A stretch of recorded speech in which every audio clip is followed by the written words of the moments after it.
diversity, so we always try to include at least one white person in our sets. It's the least we can do. However, last year we had our token white man who really hated a lot of things, and unfortunately one of those things was Black Lives Matter. So we went from right side of history to white side of history way faster than I was originally planning. He ended up being really racist. That bit wasn't funny. I said it was, who laughed? What was hilarious is I found out he had a crush on me the entire time. How did he think this was going to work out with him? Like, at what point in our courtship was he going to figure out that when I said I like an old-fashioned guy, I mean, put your arm around me at the cinema, don't take my rights away. This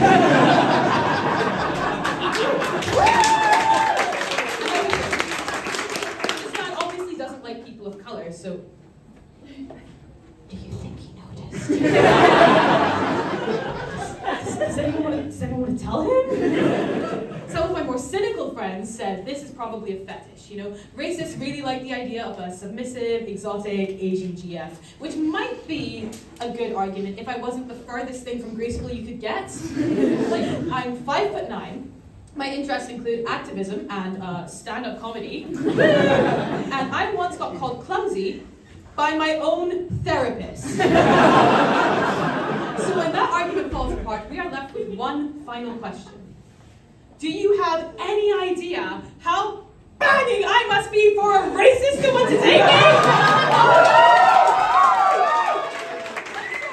Centuries of activism might not work, but you know what will? The warmth of my eyes in the sunlight.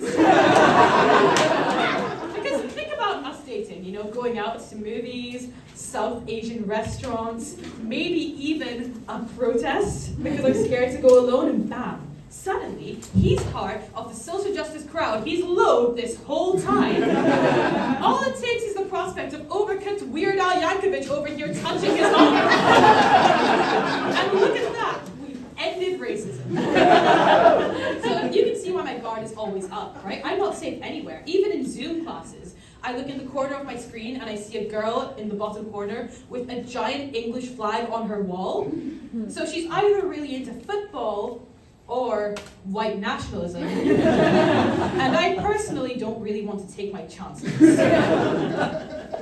it's also just confusing. Like, why does she need a flag to remind herself that she's in England? Like, I